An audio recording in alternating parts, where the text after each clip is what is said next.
What's up, y'all? So in today's video, we're doing an unboxing of the Nanlite Forza 300 Mark II, but we also got the lantern and the PavoTube and the PavoTube II 6C. That was hard. Not gonna lie to you, that was a little bit of a tongue twister. Also, pause. We also have the mixed panel 150 coming in, the PavoTubes, and a two set of the PavoTube 30Xs, and a Fresnel to go with the Forza to go with the Forza 300B Mark II. Now, so Sean, I know you have a key lighter already, right? So why reach out to Nanlite? Well, I reached out to Nanlite because I wanted a more powerful light. What I've been noticing with my Godox VO200, even though it's a phenomenal key light, it's just sometimes it doesn't have enough output, and there are some times where I kind of need that bicolor power. And a lot of my lights, including the PavoTube IIs, the first generation, they're RGB, but they're also bicolor, right? So, you know, having bicolor lights in your production can just go a long way. And again, output. This is 300 watts versus the Godox VO200. And I know what you're all gonna be saying, like, hey, but it splits it, but the output is still phenomenal on this light. So here we have it, right? The actual light itself. One thing editor Sean did want to add in as well is that this here is actually very, very dope and important. This is kind of like one of those things, like once you have it, you don't want to not have it. You know what I mean? It's like being able to like lift this up, make adjustments depending on how your light is or depending on how your angle is in your hand. Being able to get a better grip on that, I love that. Another one of those quality of life things is gonna be that little spring right there. That ensures that you never over tighten your bolt. Good job, Nanlite. Now listen, there is a correct word for this, right? There is actually a correct term for this.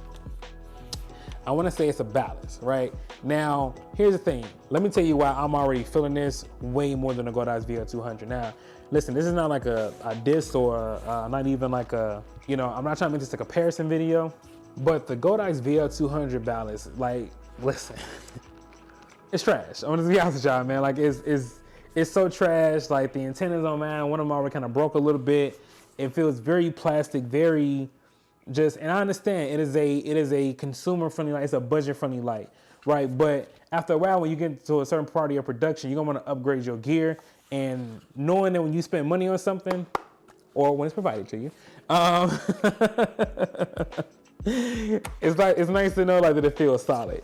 Now, with this also comes, and again, this is why it beats out Godox like easy for me, also comes a clamp, right? This is what you're actually gonna clamp onto your C-stand, not a light stand, your C-stand, to make sure like it holds it up. And like, yo, it's sturdy. And I like the mechanism you gotta use to actually take it off, right here if you see on the button. Then you have the cables. Again, these cables are way different than what you would find on something like a Godox VO200. Not making a comparison, but I just kind of want to give you all the idea of how much of a quality difference there is from Godox to Nanlite. Now, like, I'm gonna be real with y'all. Probably like some of y'all, I didn't think the difference was gonna be that, you know, that drastic. But I also do know Godox have the new brand, the M series, and I think they stepped it up a lot. But just know from the VO series, if anybody out there is still rocking the VO series, it is a drastic jump of quality difference from the VO200 to the Nanlite Forza 300B. And this is the actual cable itself, right? So boom, let's go ahead and get this out the way. And it comes with the bag, very dope bag. I love, so we are gonna set this to the side, and then what I'm gonna do at the end, I'm gonna actually show you what everything looks like assembled with the lantern attached with it as well. Now, this is my first time doing an unboxing on this channel, so if you all like wanna see me unbox more gear, go ahead and give a thumbs up and comment down below so I can know, because we definitely have more gear coming in. Like I said, we have more lights coming in from Nanlite to help us make the dopest psychological thriller ever. Next up, we have the PavoTube II 6Cs. Now the 6Cs to me, I'm rocking with it, and I really wanted a light like this because they serve great for practicals. And what I have in mind is, because we're actually gonna be renting a cabin to do this movie, so there definitely gonna be scenes where like maybe she's making some coffee. We have a scene with her like kind of taking some groceries out of the bags on the counter. Like I want to be able to kind of just stick this somewhere, you know, underneath the counter somewhere or underneath the cabinet to still get my subject professional lighting. And it also comes with magnets, so you probably just gonna use some gaff tape to some cabinets, stick it right up there. See what I'm saying? And it's RGB. Now for me, I'm not really like, RGB for me is not like a huge thing. I'm gonna be real with you. Like I'm not a huge RGB person. Granted, I have one on right now. This is me just trying something different, don't do that. But nonetheless, I like lights when they are bicolor, really. You know what I'm saying? Just and very diffused well. Now, if you all remember the original PavoTubes, you know, that diffusion, you can actually see the lines. And that's why I'm so excited to get the PavoTube 30Xs, because this here just looks way better, way more, honestly, way more professional, yo. I'm gonna be real with you. It's gonna have like more of a, like, okay, he pays good money for his stuff. You know, I've seen, you know, it looks like this on other sets. Very, the buttons are very like laid out, very simple. It comes, you can charge it via USB-C, and on the battery icon, it lets you know like how much exactly, how many hours you have, how many hours you can use at this percentage. So like if you're at 16%, just know you can get about 6.5 hours of use out of it. And obviously the higher you go up, that number works out to change, and boom. So this is what it looks like at 100%.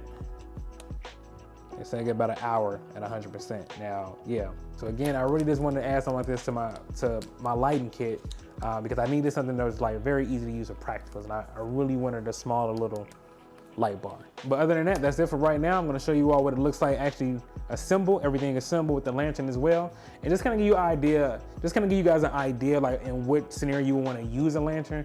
For me, I'm thinking of it from a couple of situations, depending if I'm doing what type of mood I'm going for in a narrative scene. Let's just say there's a scene like with a chandelier up top. We've already established that in a wide shot. So then that's what you're expecting a light to come from. And then I would have the lantern, because I'm able to skirt it off, like what you'll see in a full breakdown, or rather in a full unpack. You're able to skirt it off to control the light spill a lot more. So now it looks very natural and very realistic to what it would look like from a chandelier. And again, the dope thing about having the Nanlite Forza 300B Mark II, it's bicolor. So you're gonna give it that warm feel.